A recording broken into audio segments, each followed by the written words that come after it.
한 주 동안 고생 많으셨습니다. 위클리 투자노트의 타이탄 파트너스 대표 문서준입니다. 한 주 만에 시장의 분위기가 완전 좀 급반등했습니다.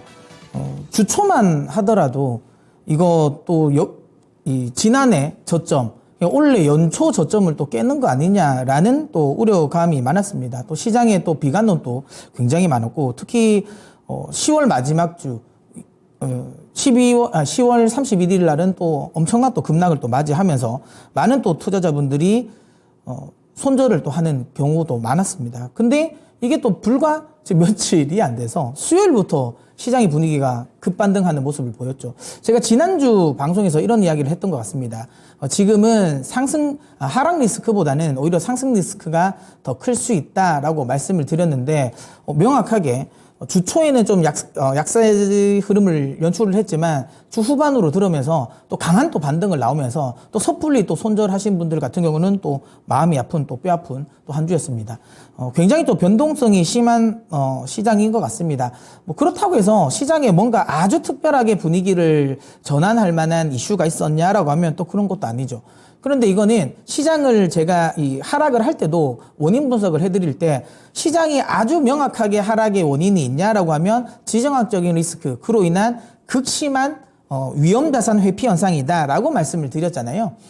그러니까 지금 현재는 그러면 그게 뭔가 풀린 게 있냐라고 하면 조금씩 풀려나가는 모습을 보였고, 그 조그만한 변화에 시장이 좀 강하게 반등한 게 아닌가라고 생각을 합니다. 특히 지금 현재 시장이 하락을 할 때도 아주 큰 매물대를 만들면서 하락하질 않았거든요. 시장이 그렇기 때문에 올라올 때도 좀 V자 반등이 나올 수 있다. 조그마한 매수세에도 급등이 나올 수 있기 때문에 항상 지금은 좀 인내하셔라고 말씀을 드렸는데, 명확하게 지금 올라오는 흐름에서도 아주 강력한 매수세가 들어왔다기보다는 매물대가 없다 보니까 결국에는 저가 매수세가 조그마한 매수 물량이 들어오더라도 좀 강하게 튀는 모습을 보였습니다. 어쨌든 지금 현재 시장의 흐름을 조금씩 분석을 해보자면 여기에는 제가 좀 오타가 나온 것 같네요. 하락의 원인보다는 상승의 원인입니다. 시장 상승의 원인이라고 할 수 있으면 크게 저는 세 가지라고 봅니다. 중동의 지정학적인 리스크 완화라고, 제가 말은 완화라고는 했는데 저는 그냥 이걸 시장이 악재의 소멸로 인식하는 게 아닌가라고 생각을 하고 있고요. 그 다음에 FOMC 회의 결과가 이것도 완화적 결과라고 했지만 실제로 완화적이지도 않았습니다. 완화적이지도 않았고 긴축적이지도 않았어요. 중립적인 흐름이었는데 이걸 또 시장이 좀 긍정적으로 받아들이는 거고요. 그 다음에 이제 기업 실적이 긍정적이었다. 근데 지금까지 발표됐던 기업 실적은 지난주에도 긍정적으로 발표를 했어요. 하지만 이번 주에 시장 참여자들이 이걸 또 긍정적으로 해석을 하는 거죠. 결국에는 이제 센티의 문제였다라고 보시면 될 것 같은데, 어쨌든 센티가 좀 무너졌던 센티가 조금씩 좀 돌아오고 있다라는 건 좀 긍정적이다라고 보시면 될 것 같아요. 일단 하나씩 설명을 드리겠습니다. 중동발 지정학적 리스크가 어떻게 완화가 됐냐? 완화된 건 아니다. 다만 이미 이걸 어떻게 시장이 판단하느냐가 중요한데, 시장은 이스라엘이 지상군을 투입함을 악재의 노출, 악재의 소멸로 보는 것 같아요. 어차피 이스라엘이 지상군 투입하는 걸 알고 있었던 거죠. 지상군 투입을 했을 때 이게 이제 확전에 대한 우려감이었던 건데, 이게 이미 시장에 지금 다 반영이 됐다라고 판단되는 것 같습니다. 물론 조금 더 연속성은 봐야 될 것 같아요. 이란이 이제 추가적으로 어떤 행동을 하는지, 나머지 주변 국가들이 어떻게 행동을 하는지는 저는 봐야 될 것 같다라고 생각이 드는데, 일단 지금 당장의 흐름만 놓고 보면 생각보다 확전 가능성은 크지 않구나. 특히 이스라엘이 가자 지구를 지상군 투입을 할 때 처음에 시장에서 예상했던 건 좀 대대적인 공습 이런 느낌이었지 않습니까? 근데 지금 보면 대대적인 공습이라기보다는 좀 요소에 하마스 소탕작전 느낌이지 않습니까? 전쟁이라기보다 약간 소탕작전 느낌으로 가다 보니까 시장이 이거 생각보다 그러니까 시간은 오래 끌 수 있을 것 같긴 한데 확전 리스크는 줄어들겠다. 아무래도 이제 이런 소탕작전 느낌으로 가면 민간인 피해는 조금 더, 그러니까 뭐 지금 또 민간인 피해가 많이 나서 안타까운 환경이긴 하지만, 그래도 대대적인 공습보다는 이런 식의 이 소탕작전식의 좀 소규모 작전 같은 경우는 민간인 피해가 좀 최소화될 수 있겠다. 이런 부분, 여기가 이제 시장이 아무래도 또 중동방 리스크를 좀 완화된 게 아닌가 라고 생각을 하고요. 그 다음에 FOMC 회의와 관련된 부분인데요. 다들 아시는 것처럼 FOMC 회의에서 파월 의장이 새롭게 뭔가 말을 꺼낸 건 없어요. 다만 확실하게 금리 인상을 추가적으로 하지 않겠다라는 뉘앙스는 강했던 거죠. 근데 이게 뭐 이번에 새로운 일은 아니죠. 최근 들어서 FOMC 회의 전부터 파월 의장은 이런 식의 뉘앙스를 좀 풍겼고, 그 다음에 연준 주요 위원들이 뭐 여러 발언을 통해서도 추가적인 금리 인상은 상황을 보고 하겠다라고 말을 했으니까 뭐 그대로 그냥 시장이 예상하는 대로 나왔습니다. 다만 이 FOMC 회의 전에 미 재무부에서 국채 발행 계획을 밝혔죠. 근데 이 미 국채 발행 규모가 시장이 예상했던 것보다는 좀 줄어들었습니다. 뭐 이건 역시도 제가 이제 앞전 시간에 말씀을 드렸는데 11월이 되면 미국 같은 경우는 지금 코로나 지원금을 거의 대부분이 종료됩니다. 10월 달에는 학자금 대출을 유예했던 것들이 좀 이게 마무리가 됐고, 그 다음에 이제 11월부터는 그 추가적으로 계속 좀 지금까지 계속 끝까지 좀 이 지원 대책을 했었던 소상공인들 관련 부분에 있어서의 추가 지원금까지도 마지막으로 다 끊겼거든요. 그렇다면 이제 추가적인 재정적인 지출은 줄어들 수 있고, 어쨌든 세금 관련 부분을 유예해줬던 부분이잖아요. 그러면 그게 다시 세금을 이제 받을 수 있는 상황이 되니까 세수는 조금 더 늘어날 수 있다. 지출은 줄어들고 세수는 늘어날 수 있다. 그렇기 때문에 재무부 입장에서는 국채 발행 규모를 좀 줄일 가능성은 높다라고 했는데, 어쨌든 그런 흐름을 말을 해줬고, 여기가 이제 FOMC 회의와 잘 맞물리면서 시장에 좀 부담감을 가졌던 미 국채 금리 자체가 좀 안정을 찾았다라고 보시면 될 것 같아요. 요 표를 보시면 지금 이쪽에 미 국채 10년물 같은 경우도 여기 보시면 미국채 10년물 같은 경우가 확실하게 하락을 했습니다. 5% 정도까지 올라가면서 시장에서는 이게 6%, 7%까지 갈 수 있다라는 우려감을 좀 많이 이제 걱정을 했었는데 그렇지는 않았다라는 거. 그 다음에 결국에는 이제 5%대는 이것도 이제 자주 강조드렸던 말씀이죠. 채권 투자자들 입장에서는 굉장히 매력적인 가격이죠. 33년 만에 나오는 가격이거든요. 엄청난 가격, 저가라고 보시면 될 것 같고. 그 다음에 여기서 추가적으로 더 강하게 연준이 추가 금리 인상을 하지 않는 상황에서, 아무리 장기물이 하더라도 계속 상승하기는 쉽지 않다. 인플레이션이 더 갑자기 튀어나오는 모습을 보이면 모르겠지만 지금은 그렇진 않죠. 물론 뭐 인플레이션이 지금 아주 강하게 잡힌다 이런 모습은 아닙니다. 하지만 확실하게 지난해보다는 좀 안정화가 되고 있는 구간, 그 구간에서 지금 이 높은 이 기준금리 상황이 오랫동안 유지되고 있는데, 경기가 물론 뭐 당장에 침체는 안 오겠지만 여기서 경기가 계속 호황이 나올 가능성은 크지 않다라는 점을 감안하면 국채금리가 상승 튀어오를 가능성은 지정학적인 리스크의 확전 말고는 없었거든요. 근데 이 부분 조금 완화가 되면서 확실하게 5%는 강한 벽으로 작용했다라고 보시면 되고요. 물론 뭐 그렇다고 해서 지금 10년물 가격대가 금리가 지금 4.5% 미만으로 이렇게 떨어질 수 있을 것이냐라고 하면 그것도 저는 개인적으로 좀 쉽지 않을 것 같습니다. 왜냐하면 이렇게 떨어지기 위해서는 아무리 결국엔 연준이 QT를 멈추긴 해야 되거든요. 근데 지금 아직까지 QT 종료와 관련된 이야기는 안 나오니까 요거는 조금 더 시간은 걸리지 않을까라고 생각을 합니다. 그래서 당분간 미 국채 금리는 요 안에서 4.5에서 5% 요 사이에서 이런 박스권 흐름을 나올 거라고 저는 생각을 하고요.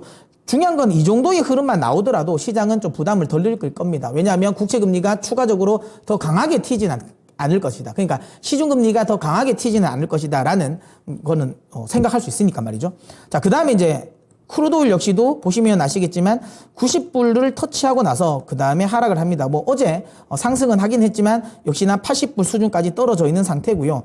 물론 여기서 그러면 국제 유가가 80불 미만으로 급락할 수 있을까? 그거는 쉽지는 않을 것 같습니다. 하지만 다시 90불 위로 올라가서 시장에 일부가 이제 우려하는 뭐 150불까지 가는 그런 흐름은 연출하지 않을 것 같다라고 생각이 듭니다. 물론 이란의 추가적인 스탠스가 어떻게 나오는지는 저는 좀 봐야 될 것 같아요. 그건 좀 봐야 될 것 같은데, 이란이 이 추가적으로 좀 강경한 입장, 특히 호르무즈 해협을 봉쇄하거나 이런 실력 행사만 나오지 않는다면 유가 같은 경우도 크게 우려할 구간은 아니다. 특히 사우디아라비아가 이제 12월이 되면 감산을 좀 줄인다. 감산 규모를 줄인다고 하죠.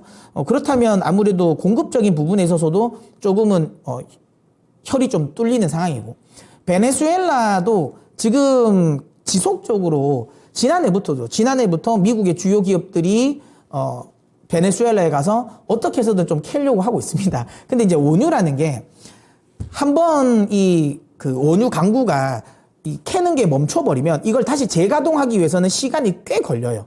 왜냐하면 그게 더 굉장히 끈적끈적해지거든요. 그럼 이걸 다시 부드럽게 만들어서 다시 뽑아 올리려면 시간이 꽤 걸립니다. 근데 그 기간이 지금 그러니까 내년 초 정도면 진행될 가능성이 높다라고 보고 있고요. 그리고 유가가 80불 이상이면 또 셰일오일, 미국의 또 셰일오일 업체들 입장에서도 BEP가 좀 맞아지거든요.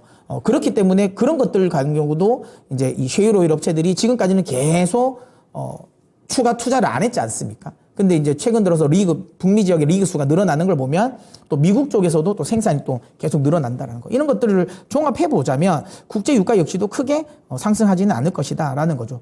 국제 유가의 상승이 제한되고 그다음 미 국채 금리의 상승이 제한된다라는 건 아무래도 나스닥이라든지 기술주 성장주에는 긍정적인 요인이다라고 보시면 될 것 같아요. 자, 그다음에 이제 국내 시장에서 또 긍정적인 요인이 이 신용 잔고가 많이 줄어들었습니다. 당연하지 않겠습니까? 엄청난 제가 이제 지난주에 자료를 가져올 때 반대 매매 관련 물량이 엄청나게 많이 털렸다. 이게 많이 이제 신용으로 썼던 물량이 반대 매매가 엄청나게 많이 됐다. 그래서 조정을 많이 받았다. 우리나라 시장이 글로벌 증시 대비 상당히 하방으로 변동성이 컸던 이유 중에 하나가 이 반대 매매다라고 말씀을 드렸는데 그 영향으로 확실하게 신용융자 잔고가 보시면 아시겠지만 이렇게 급감하는 모습을 보였습니다. 물론 더 다시 늘어날 가능성도 있죠. 다시 늘어날 가능성도 있지만 여기 보시는 것처럼 확실하게 지금 굉장히 많이 빠졌고 여기 2019년 팬데믹 이전 평균치 지금 환율 요 수준을 감안했을 때도 충분히 지금 가격대는 신용잔고 물량 자체가 많이 내려가 있는 상태라고 보시면 될 것 같아요. 그리고 또 우리가 눈여겨볼 만한 건 뭐냐면 그런 과정에서 개인들의 그러니까 신용이 아닌 일반 개인들의 이 증시로의 자금 유입은 늘었습니다. 그러니까 지금 이 지난주까지죠. 아니 뭐 이번 주 화요일까지라고 보면 되겠죠. 지난달이라고 보면 되겠네요. 그러니까 지난달까지 어쨌든 급락을 하는 과정에서 또 저가 매수도 들어왔다라고 보시면 될 것 같아요. 그런 것들이 지금 제 개인적인 생각에는 10월 저점, 그러니까 10월 31일에 형성했던 이 저점 차트를 보면서 설명을 좀 드릴게요. 네, 여기 보시면 10월 달에 형성됐던 지금 요 가격대 코스피로 따지면 2270 정도, 코스닥으로 따지면 734 정도, 요 위치를 시장 참여자들은 저점이라고 생각하는 것 같습니다. 그러면 지금 증시 대기 자금이 굉장히 많거든요. 한 200조 정도 되지 않습니까? 물론 이게 다 증시로 들어온다는 건 아니지만 어쨌든 한 이 정도 가격대에서는 저가 매수세가 강하게 유입된다라는 걸 우리는 알 수 있고, 그렇다면 이게 우리가 흔히 말하는 진바닥이 될 가능성이 높습니다. 저는 10월 31일 날 썼던 이 저점, 코스피, 코스닥 모두 이 저점을 다시 깨지는 않지 않을까라고 생각을 합니다. 자, 그러면 지금 현재 또 이 반등 나오는 이 흐름이 그러면 이제 연말 산타랠리의 시작점이냐라는 건데요. 그거는 조금 더 저는 상황을 보긴 해야 될 것 같아요. 왜 제가 이런 이야기를 드리냐면, 저는 원래 제가 제 유튜브 채널에서도 많이 이제 이야기를 드리지만, 저는 산타랠리가 온다라고 생각하는 사람입니다. 이미 저는 뉴욕 증시 같은 경우는 이미 산타랠리가 이제 시작됐다. 그러니까 뉴욕부터 산타가 선물을 싸서 이제 가려고 하는 것 같아요. 포장은 다 끝났습니다. 요즘 포장은 다 끝났고 이제 이동만 하면 되는데, 근데 뉴욕부터 먼저 들릴 것 같아요. 근데 우리 시장도 소외되지는 않을 것 같습니다. 충분히 저는 연말 랠리가 우리 시장에서도 나올 수 있을 거다라고 보고 있는데, 다만 그럼에도 불구하고 지금이 그럼 연말 랠리의 시작점이냐라고 하는 건 조금 더 확인이 필요합니다. 코스닥을 기준으로 본다면 800선, 그 다음에 코스피 기준으로 본다면 2400선, 이걸 넘겨야지 시장은 다시 상승 추세로 바뀌는 겁니다. 이 밑에 있는 가격대는 여전히 하락 추세이거든요. 그러니까 지금의 이 반등은 그럼 뭐냐? 물론 앞서 제가 상승의 이유를 많이 들었지만 그것도 있지만 중요한 건 지금은 기술적 반등 이런 거죠. 그러니까 데드캣 파운스라고 봐야 됩니다. 워낙 많이 빠졌기 때문에 저가 매수세도 들어오고 그에 따른 기술적 반등 정도라고 해석해야 되지, 아직까지는 큰 의미는 없다. 이걸 가지고 연말 랠리가 무조건 시작됐다라고 하는 건 좀 이런 판단인 것 같다. 하지만 이게 만약에 2400 위로 올라가서 좀 안착을 한다면, 코스닥이 800선으로 올라와서 안착을 한다면 충분히 그때부터는 저는 연말 랠리를 기대해봐도 되지 않을까 이렇게 생각을 합니다. 자, 그 다음에 이제 시장에서 또 우리가 눈여겨볼 만한 건 기업 실적이 좀 긍정적이었습니다. 뭐 거의 이제 우리나라도 그렇고 뉴욕 증시도 대부분의 주요 기업들의 실적이 거의 마무리 단계입니다. 근데 어쨌든 이번 주에 발표되었던 주요 기업들, 우리나라뿐만 아니라 이제 뉴욕 증시에서 주요 기업들의 실적이 꽤 괜찮게 발표되었는데요. 이것도 하나씩 좀 살펴보도록 하겠습니다. 일단 먼저 삼성전자. 삼성전자의 실적은 이미 여러분들도 아시는 것처럼 나와 있었습니다. 잠정 실적치가 나와 있었기 때문에 대충은 다 알았죠. 그래서 삼성전자는 실제로 실적보다는 컨콜이 굉장히 중요했습니다. 컨콜에서 어떤 이야기를 할까? 그 컨콜에서 가장 중요했던 건 그래서 HBM3를 어떻게든 양산을 하냐 안 하냐, 지금 얼마나 잘 돼 있냐 안 돼 있냐라는 거가 이제 시장 투자자들 입장에서는 가장 이제 관심을 모았던 부분인데요. 그것도 제가 뒤에 설명드리겠습니다. 어쨌든 시장의 예상치 그러니까 잠정 실적치보다 조금씩은 다 상향 조정됐는데 크게 벗어나는 흐름은 아닌 거고요. 결국에는 이번 컨콜에서 어떤 말을 했냐라는 건데 핵심 포인트는 이거죠. 반도체 사업부의 적자가 확실하게 축소되었다. 물론 낸드 쪽은 여전히 적자지만 그 다음에 D램 쪽도 그렇지만 확실하게 전환점이 축소가 확실하게 되었다. 적자가 확실하게 강하게 축소가 되었다라는 거고. 물론 삼성전자는 다른 사업부들이 열심히 했죠. 근데 이제 삼성전자를 볼 때 우리가 지금은 이 스마트폰이라든지 가전이라든지 이런 것들을 우리가 디스플레이라든지 이런 사업부를 우리가 보고 삼성전자를 매매를 하진 않지 않습니까? 결국에는 이제 핵심은 반도체 사업부인데 어쨌든 반도체 사업부 내에서도 SK 하이닉스처럼 확실하게 적자가 강하게 줄었다. 물론 낸드 쪽에 적자가 여전하기 때문에 그러니까 워낙 크기 때문에 이 적자가 계속 이제 유지는 되지만 4분기나 내년 1분기면 확실하게 흑자 전환할 가능성이 좀 크다라는 거고요. 그것보다는 이제 시장에서 관심이 있었던 건 이제 엔비디아 이게 어떻게 됐냐, 턴키가 어떻게 됐냐라고 했는데 이것도 이제 와서 확실하게 이 컨콜에서 좀 자신감 있게 말을 했죠. HBM3 우리가 턴키를 받아놓은 건 계속 이제 그러니까 이 HPC 사실 우리가 HPC 하면 당연히 그 엔비디아를 말하는 거겠죠. 예, 그래서 엔비디아와의 이 턴키로 납품받은 건 잘하고 있다라고 했고 시장에서 좀 시원하게 말을 좀 해줬으면 좋겠다라는 생각을 했었거든요.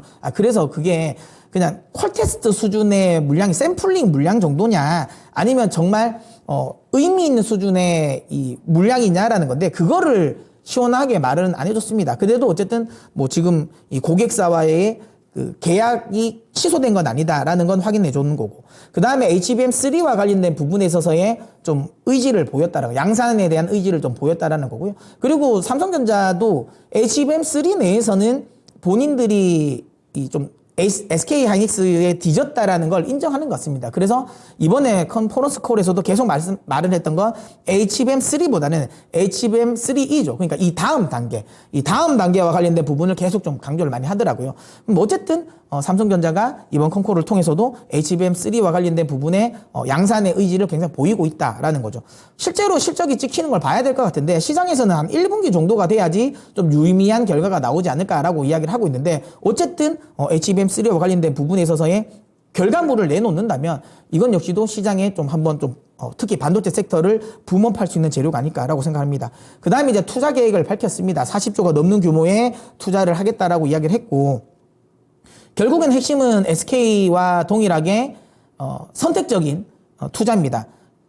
저는 개인적으로 근데 여기서 제가 좀 눈여겨봤던 건 의외로 낸드에 대한 투자 의지도 보였다라는 거죠.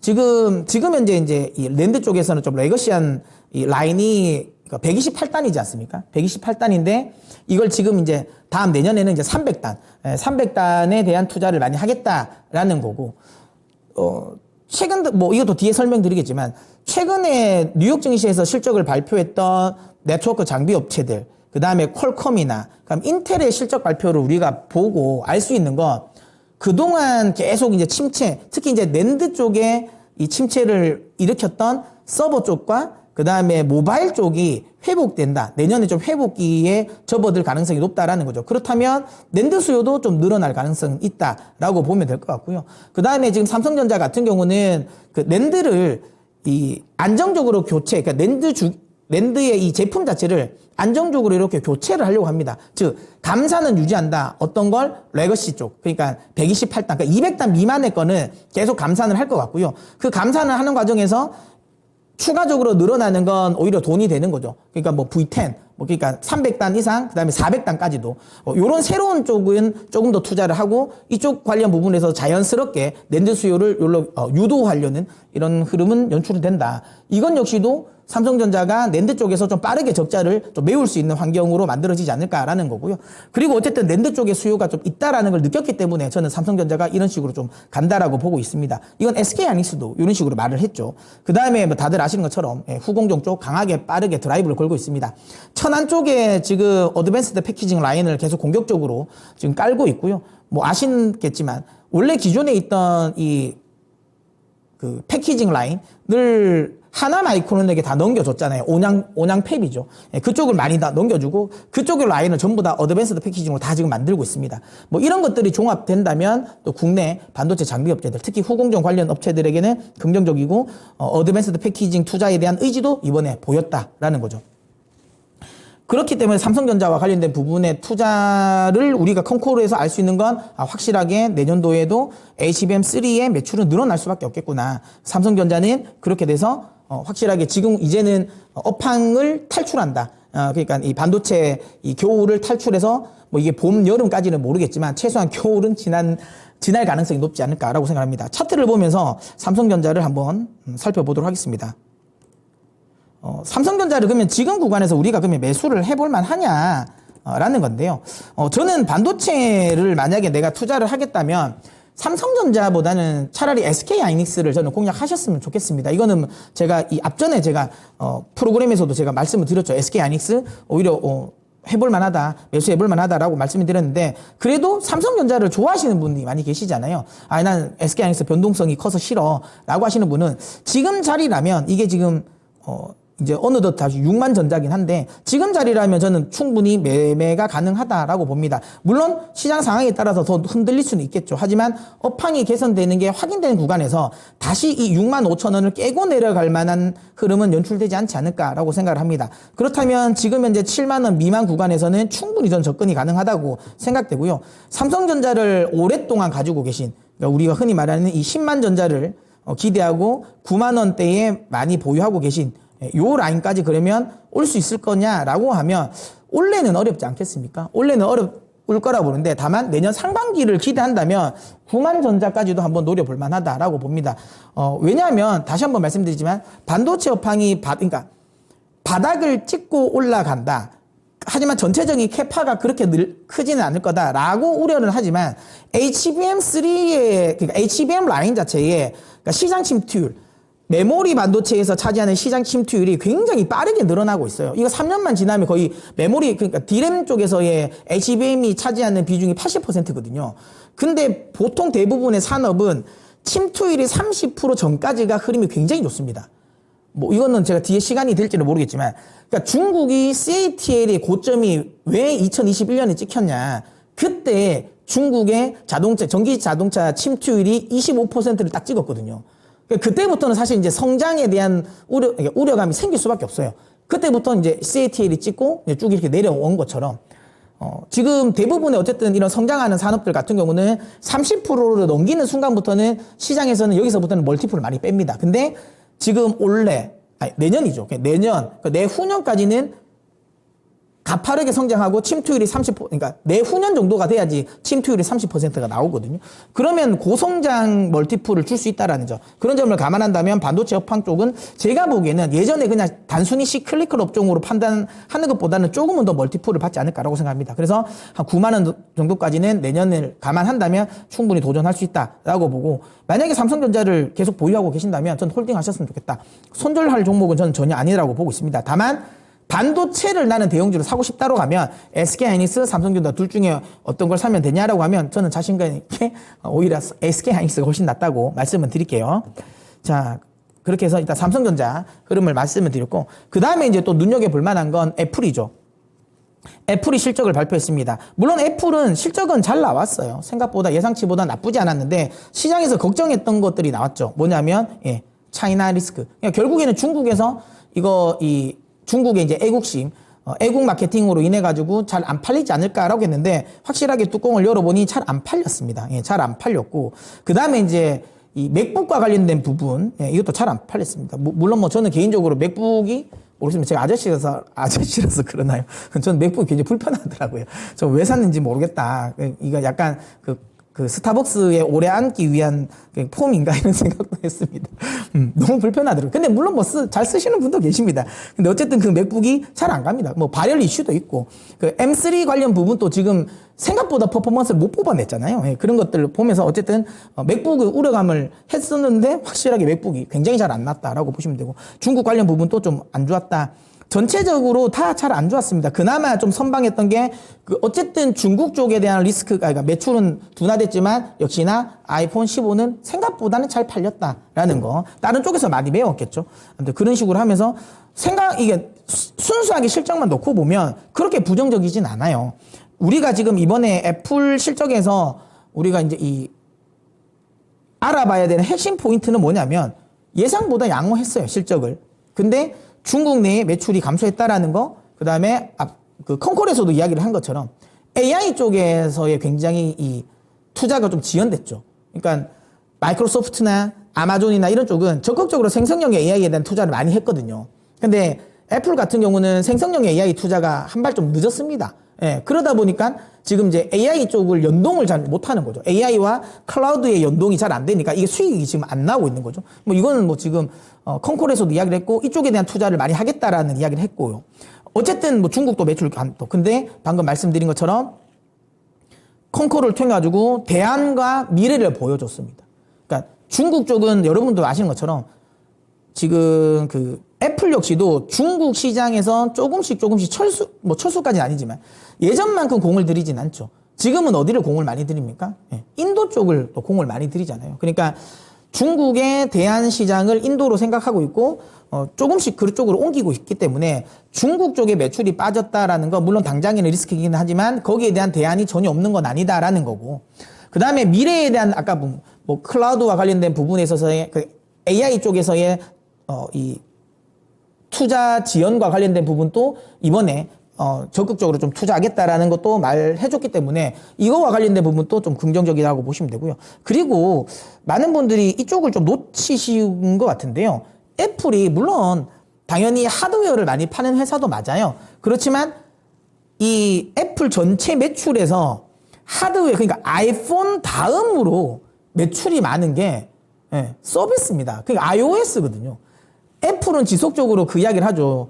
야, 우리도 플랫폼 회사로 좀 봐줘라는 거거든요. 예, 근데 여기 보시면 아시겠지만 지금 애플은 어쨌든 지금은 뭐 아이폰을 많이 파는 그러니까 하드웨어를 많이 팔고 매출이 많이 나오지만 조금씩 계속 하드웨어를 파는 회사가 아니라 이제 소프트웨어를 그러니까 깔아놓은 하드웨어로 이제 소프트웨어 장사를 하려고 하는 기업이거든요.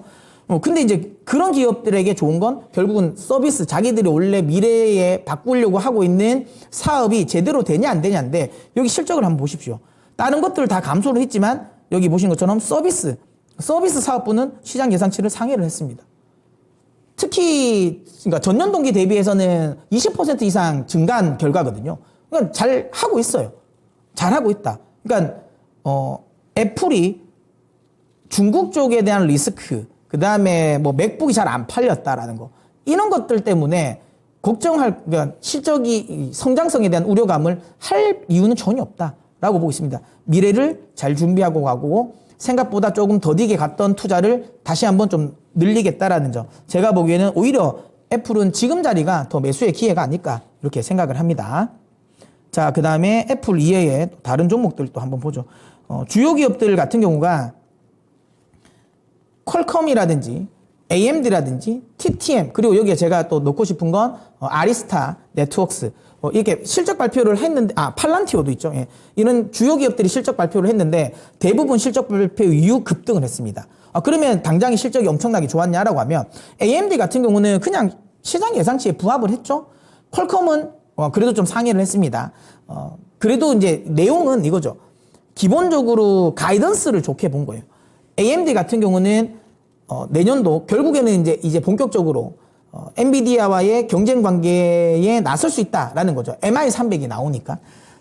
그리고 적극적으로 리사수 CEO도 적극적으로 이야기를 했죠. 내년에 이 GPU를 한 20억 불 정도 팔겠다라고 이제 야심차게 도전을 했고, 근데 뭐 이렇게 이야기를 하면 엔비디아가 오히려 이렇게 되면 좀 이제 경쟁이 심해지니까, AI 시장에서 경쟁이 심화되니까 안 좋은 거 아니냐라고 걱정하시는 분이 계시는데요. 그렇지는 않습니다. 그러니까 지금은 이래요. 수요가 100이에요. 수요가 100인데 워낙 공급단에서의 병목 현상이 강하니까 공급이 50밖에 안 돼요. 50밖에 안 되니까 여전히 지금 대기 수요는 150이 남아 있거든요. 근데 이거를 인텔이라든지 그다음에 AMD가 이걸 충족시켜 준다는 거죠. 여전히 빅테크 기업들, 돈 많은 기업들은 H100을 살 거고요. 그다음에 내년에 이 엔비디아가 내는 신모델 B100을 살 겁니다. 당연히 그걸 사겠죠. 그런데 그게 아닌, 그러니까 그걸 기다리고 못 빠지게 기다리다가 투자 적기를 놓칠 수 있다고 걱정하는 중견 플랫폼 회사들, 뭐 우리가 알고 있는 뭐 카카오라든지 아니면 네이버랑 카카오를 중견 기업이라 하니까 그렇긴 한데 엔비디아 입장에서는 네이버나 카카오는 중견 기업이라고 보시면 됩니다. 예, 그래서 네이버, 카카오라든지, 그래서 네이버가 최근에 인텔과 약간 대안을 만들었잖아요. 기존 일반 그러니까 데이터형 서버, 데이터용 서버를 좀 활용해가지고 약간 이 변형을 한 거죠. 가성비로 좀 만든 거죠. 뭐 이런 식으로 좀 약간 대안을 만들기도 하고. 그 다음에 미국 같은 경우는 뭐 오토데스크라든지 뭐 이런 뭐 세일즈포스라든지 서비스 나우라든지 이런 회사들 같은 경우도 지금 엔비디아의 H100을 받는 게 너무 힘든단 말이에요. 뭐 그런 쪽에서의 조금 추가 수요를 이끌어내지 않을까라는 거고요. 그러니까 아까 말씀드린 것처럼 이 50을 100이 있는데 50밖에 공급을 못 하는데 나머지 50을 AMD나 아니면 인텔이 이걸 공급을 할 수 있는 상황이 생긴다는 거죠. 그렇다면 AI 엑셀러레이터, 그다음에 AI 이 GPU 같은 시장이 규모가 훨씬 더 커지죠. 캐파가 훨씬 더 커지는 거고, 이것은 우리 그 반도체 기업들에게 굉장히 기회죠. 특히 AMD 같은 경우는 이런 거죠. TSMC의 가장 큰 매출처가 어디입니까? 엔비디아지 않습니까? 그런데 엔비디아의 경쟁 상대가 AMD잖아요. 그러면 만약에 지금 이 TSMC 입장에서는 AMD의 이 MI300을 적극적으로 다 물량을 땡길 수 있을까요? 엔비디아 입장에서도 쉽지는 않을 거예요. 어차피 저기 가면 자기들 거 또 병목 현상이 나온다는 건 안단 말이죠. 그러면 모든 물량을 맡기기는 껄끄러울 겁니다. 엔비디아 입장에서도 지금 현재 경쟁자가 될 수 있는 물량 때문에 자기들 물량을 라인을 뺏기는 것도 싫어할 것이고요. 그렇다면 AMD 입장에서는 저는 삼성전자를 대안으로 삼을 가능성이 높다라고 보고, 삼성전자의 뭐 제가 나중에 다음 주에 제가 시간이 될지는 모르겠지만 이 3나노 공정 승부수를 띄웠지 않습니까? 게이트 올 어라운드 이쪽으로 해가지고 GAA GAA 방식으로 지금 3나노 공정으로 지금 이 승부를 띄웠는데, 제 개인적인 생각에는 이번에 이 AMD가 MI300을 적극적으로 마케팅을 세일즈를 한다면 삼성전자 충분히 좀 기회가 되지 않을까라는 생각을 합니다. 아무튼 그렇게 해서 이 AI 반도체 시장 자체가 커지면 당연히 저는 그 낙수 효과는 우리나라 SK하이닉스, 삼성전자가 받을 가능성이 높고, 그다음에 국내 반도체 소부장 기업들 충분히 기회가 있지 않을까라고 생각을 합니다. 자, 그다음에 이제 퀄컴을 제가 왜 가지고 나왔냐면, 퀄컴이 앞서 이야기드린 것처럼 컨코를 통해 가지고 스마트폰 모바일 시장이 내년에 회복될 거다라는 거고, 그 다음에 모바일 시장에 지금 AP칩 재고가 소진됐다라는 거죠. 그러니까 내년에는 신제품이 나올 것이다. 새로운 게 나온 게 재고 소진으로 인한 신제품이 공급될 것이다 라고 이야기를 했고, 특히 지금 퀄컴 같은 경우는 많은 분들이 퀄컴 하면 그냥 스마트폰 AP칩만 생각을 하잖아요. 근데 퀄컴의 지금 미래 성장성은 스마트폰보다는 자동차입니다. 차량용 반도체거든요. 테슬라를 제외한 대부분 차량용 반도체의 핵심 반도체는 다 퀄컴 거 씁니다. 그러니까 자율주행 시장이 커지면 핵심은 퀄컴이거든요. 근데 지금 퀄컴이랑 삼성전자도 지금 이 파운드리 관련 계약을 하려고 하지 않습니까? 삼성이 잘해야 됩니다. 지금 정말 제가 보기에는 엄청난 기회거든요. 이거 놓치면 제가 보기엔 또 앞으로 또 10년은 어떻게 될지 모른다라는 생각이 듭니다. 어쨌든 하늘이 준 기회라고 저는 생각을 하고 있고, 이거를 삼성전자가 놓치지 않을 거라고 저는 기대를 하고 있습니다. 어쨌든 이런 퀄컴 쪽에서도 이 모바일 시장, AP 시장이 다시 회복이 되고, 그 다음에 이 그 자율주행 시장에서의 지금 광폭 행보도 이어간다라는 거. 이것도 역시도 지금 삼성전자에게는 긍정적이다. 국내 반도체 기업들에게는 호재성 뉴스가 될 수밖에 없다라는 거고요. 그 다음에 TTM 테크놀로지는 모르시는 분들도 계실 건데요. 우리가 이제 알고 있는 그러니까 우리나라로 따지면 이수페타시스라고 보시면 됩니다. 그러니까 MLB 그 고다층 MLB를 주력으로 생산을 하는 회사이고요. 주 매출처는 엔비디아입니다. 원래 이제 엔비디아의 한 80%, 엔비디아의 이 기판을 납품하는, AI 엑셀러레이터의 기판을 납품하는 메인 벤더는 이 TTM입니다. 근데 이제 TTM이 최근에 주가를 보시면 한번 7월달, 그러니까 8월이죠. 8월에 급락을 한 적이 있어요. 그러면서 계속 하락을 했거든요. 근데 이소페타시스 역시 그 기점으로 해서 같이 하락을 했습니다. 그러니까 왜 그럴까? 그러니까 지금 TTM 역시도 엔비디아의 물량을 받아오긴 했는데 수율이 많이 안 나왔던 것 같아요. 예, 그러면서 또 중요한 건 이소페타시스의 상당 부분 많이 이 점유율을 내줬습니다. 그러니까 원래는 제일 처음에 엔비디아 같은 경우는 이소페타시스 쪽으로 주었던 물량을 한 20%인데 엔비디아가 증설이 낸 거 굉장히 좀 빨리 했어요. 그러다 보니까 이 물량 자체를 한 30% 정도까지 줬다라고 지금 업계에서 이야기를 하고 있죠. 그러다 보니까 이제 TTM 입장에서는 야, 수율도 안 나와서 마진율도 안 좋은데 이거 점유율까지 뺏겼으니까 안 좋지 않을까라고 하면서 주가가 급락을 했고 이소페타시스 역시 그런 거죠. 그러니까 점유율을 뺏어오긴 했는데 TTM도 지금 수율이 안 나오는데 이소페타시스도 수율이 안 나오지 않을까라는 걱정이죠. 그러다 보니까 매출은 나올 수 있는데 영업이익이 안 좋을 거다라고 했는데 최근에 실적 발표를 하면 계속 그런 모습을 보이죠. TTM도 그랬습니다. 근데 이번에 TTM이 실적을 발표를 했는데 시장의 예상치를 거의 2배로 더블로 EPS 기준으로 더블로 서프라이즈를 했습니다. 그러면서 이틀 연속 폭등을 했거든요. 이 말은 뭐냐면 확실하게 지금 엔비디아 쪽에 이 AI 엑셀러레이터 판매가 굉장히 많이 됐고 수율도 잡혔겠구나. 잘하면 신제품을 받았을 수도 있겠다라는 거죠. 근데 이건 결국에는 TTM의 문제는 아니다. 이소페타시스 역시 시장이 예상하는 것보다는 이렇게 되면 더 실적이 괜찮을 수도 있다라는 기대감을 가질 수 있다라는 거죠. 그래서 혹시라도 이소페타시스를 가지고 계신 분이 계신다면 저는 TTM의 주가를 계속 좀 저는 보셨으면 좋겠다라고 봅니다. 자, 그 다음에 이제 SK 이노베이션인데 실적 발표를 했습니다. 어닝 서프라이즈가 나왔습니다. 어닝 서프라이즈가 나왔고 종료 쪽에서의 어닝 서프라이즈는 예상을 했었죠. 다만 이거는 그 변동성이 크죠. 유가의 변화 때문에 이제 나온 거기 때문에 아주 큰 의미를 저는 두진 않습니다. 결국에는 이제 SK 이노베이션은 SK온의 이 적자가 언제 많이 메꿔지냐라는 건데 이번에 나왔는데 상당 부분 적자를 많이 메웠어요. 그래서 많은 분들이 좀 환호를 했고 실제로 주가도 그게 반영을 했습니다. 근데 이걸 뚜껑을 열어놓고 보면 마냥 엄청나게 좋다라고 환호를 할 수 있을까라는 건데 그거는 제가 좀 모르겠습니다. 왜냐하면 LG 엔솔의 실적과 좀 비슷합니다. 그러니까 LG 엔솔 같은 경우도 보면 아시겠지만 시장의 예상치를 크게 뛰어넘었던 건 AMPC 효과거든요.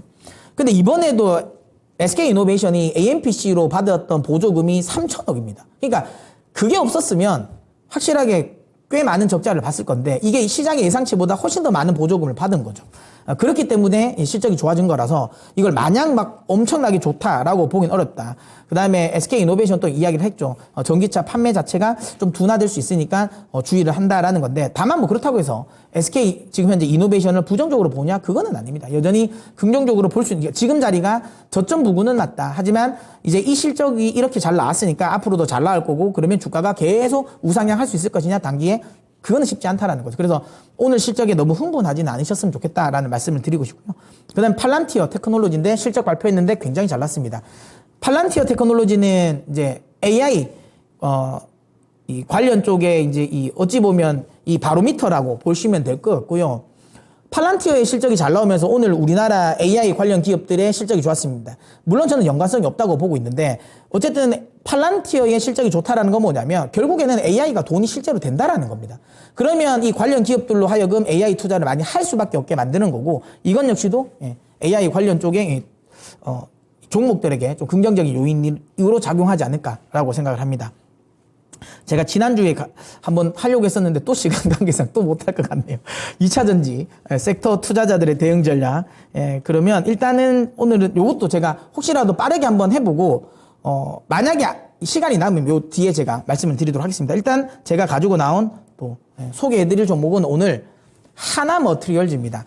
제가 지난주에 이어서 지금 또 반도체를 또 2번 연속 지금 가지고 나왔는데요.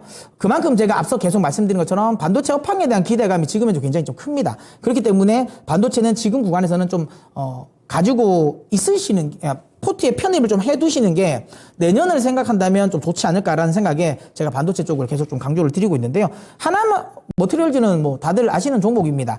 시각 공정에 들어가는 이 포커스링을 만드는 회사이고요. 포커스링 같은 경우가 많이 팔리려면 결국에는 시각 공정이 많아야 됩니다. 시각 작업이 많이 이루어져야 되고, 근데 그 시각 공정 중에서도 결국에는 이제 낸드 쪽에 흐름이 더 많이 좋아져야 된다라는 건데요. 하나씩 제가 좀 설명을 드려보도록 하겠습니다. 자, 이게 하나 머티리얼즈가 주력으로 생산하는 실리콘 포커스 링이라고 보시면 되고, 이게 그 무슨 역할을 하냐라는 건데요.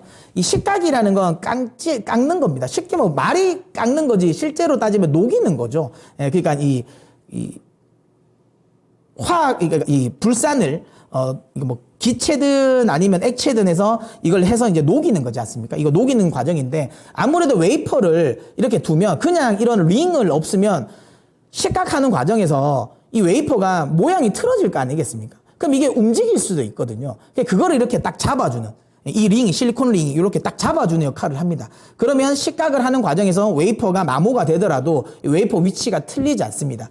그렇기 때문에 이 역할이 굉장히 중요한데, 식각이라는 게 말 그대로 이제 식가액이 많이 들어가고, 그 다음에 특히 낸드 같은 경우도 지금 이 적층을 쌓아서 거기에 구멍을 내지 않습니까? 그 우리 스택이라 하는데, 스택 과정에서 이제 식각이 필요합니다. 거기를 이제 플라즈마를 사용하는데, 이 스택 작업이 많아질수록, 그러니까 단수가 높아질수록 들어가는 식각의 양은 많아지고요. 플라즈마 광량도 많아져요. 그러면 환경 자체가 혹독해지겠죠. 그러면 이 실리콘 링의 교체 주기도 빨라집니다. 그래서 낸드 쪽, 그 다음에 식각 공정이 많아질 때 이 하나 머티리얼즈가 상승하는 경향이 강한데, 제가 앞서도 계속 말씀드린 것처럼 낸드 쪽은 내년에 회복될 것 같습니다 라고 말씀을 드렸고, 특히 낸드 내에서도 그 300단 이상의 지금 현재 이 낸드 쪽이 적극적으로 교체될 가능성이 높다라는 거. 그러면 100단을 쌓을 때의 스택이랑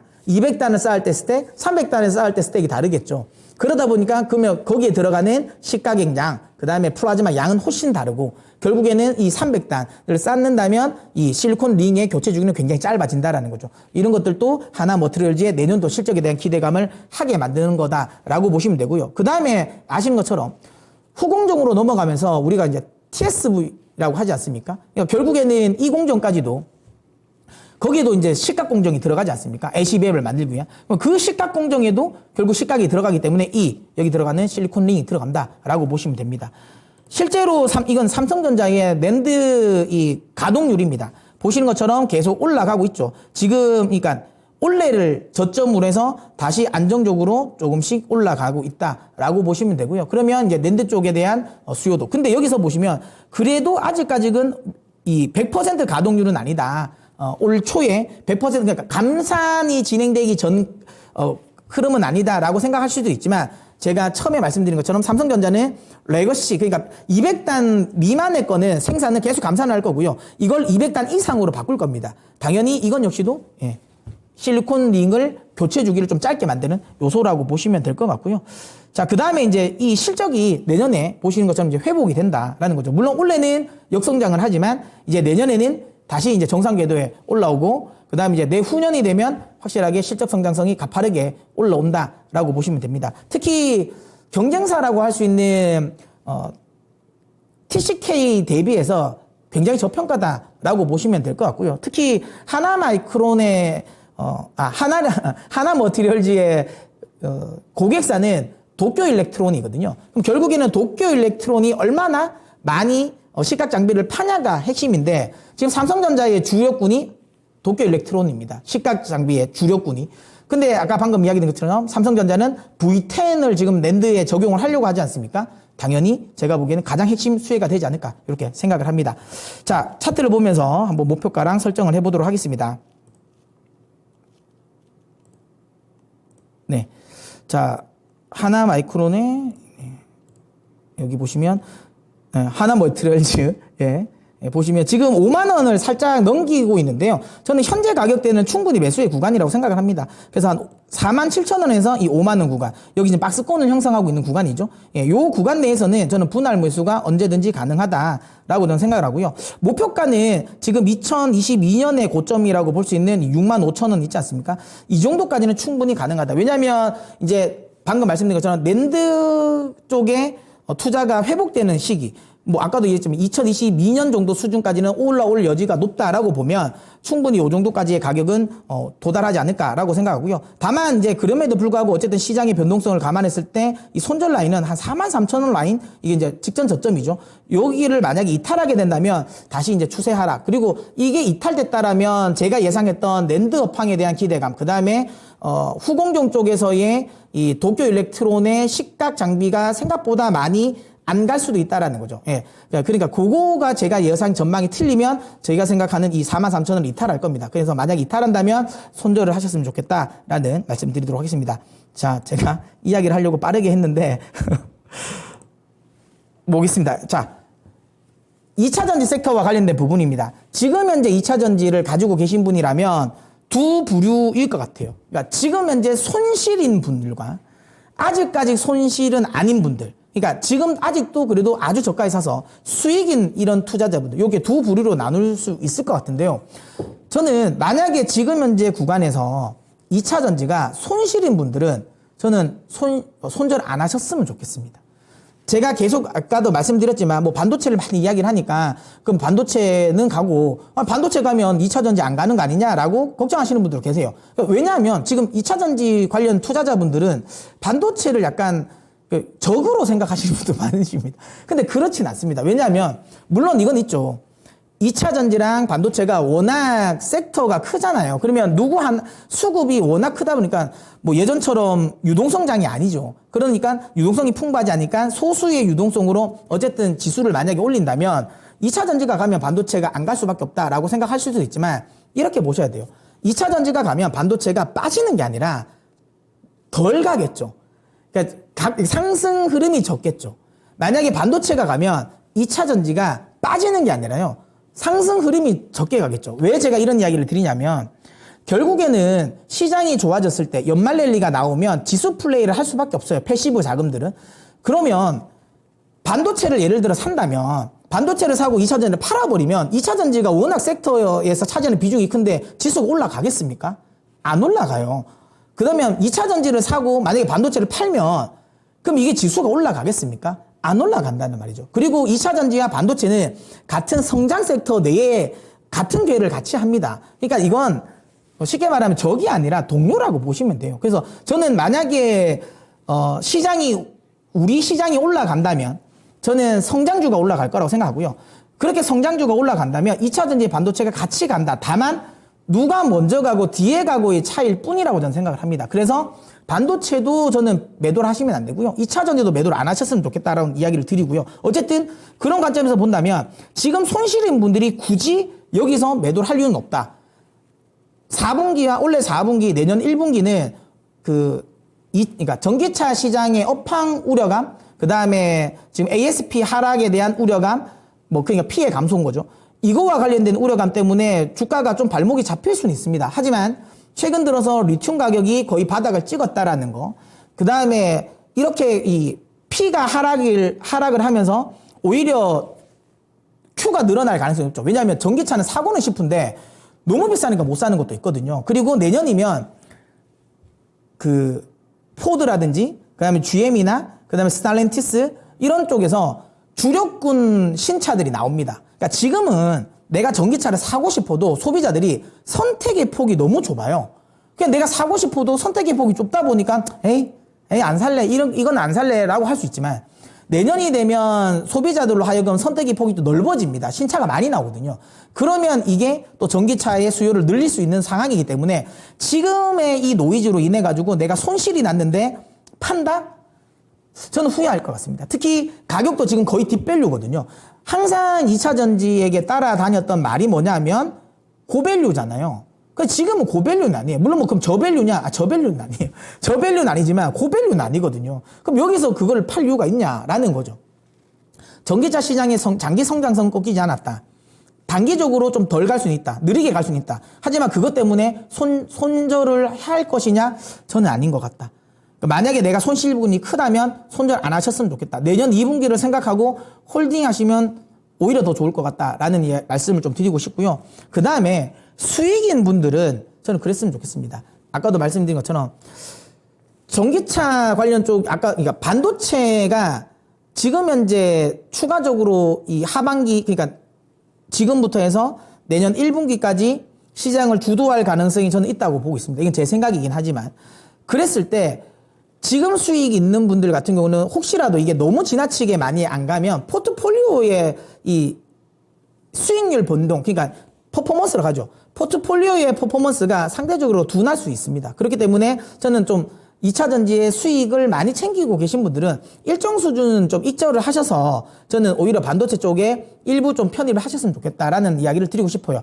물론 2차전지를 좋아하시는 분들은 2차전지에 대한 오히려 또 기대치가 크기 때문에 뭐 예를 들어 2차전지를 다 익절을 하고 그 다음에 뭐 반도체를 가셔라 이런 이야기는 아닙니다. 그런 이야기는 아니고요. 다만 내가 만약에 반도체가 올인이라면 반도체 100%다, 죄송합니다.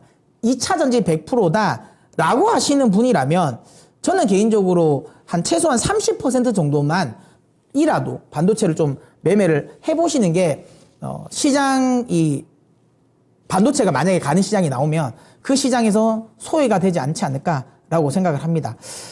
이 2차전지와 관련된 부분은 제가 다음 주에 또 한번 다뤄드리도록 하겠습니다. 지금 제가 2주 연속 또 반도체 섹터 이야기를 많이 드렸는데요. 2차전지는 제가 보기에는 지금 구간에서는 저점은 나왔다. 라고 저는 보고 있고요. 그 다음에 뭐 공매도 지금 일시 금지와 관련된 부분에서도 지금 이 2차전지 입장에서는 나쁠 게 없거든요. 이런 것들이 저점을 확인하는 구간이고, 그리고 기술적인 반등도 나올 수 있습니다. 뭐 에코프로 차트를 한번 시간이 조금 있으니까 에코프로를 한번 볼까요? 그리고 제가 이제 비중을 좀, 그러니까 수익이 나신 분들은 좀 비중을 좀 줄였으면 좋겠다라고 하는 것 중에 지금 당장 줄이는 것보다는 기다리셔서 저는 80만 원 정도까지 만약에 에코프로가 위치한다면 여기에서는 한번 좀 줄여보셨으면 좋겠다라고 생각합니다. 최소한 지금 구간에서 기술적으로 80만 원 정도는 한 번 더 트라이를 하지 않을까라는 생각을 하거든요. 그래서 에코프로는 한 80만 원 정도까지 한번 기대를 해보셔도 되지 않을까라고 생각하고, 다만 지금 이렇게 반등이 나온다고 해서 그러면 이제 하방이 끝났고 추세 상승을 한다라고 생각은 안 하셨으면 좋겠어요. 80만 원까지는 기술적 반등이에요.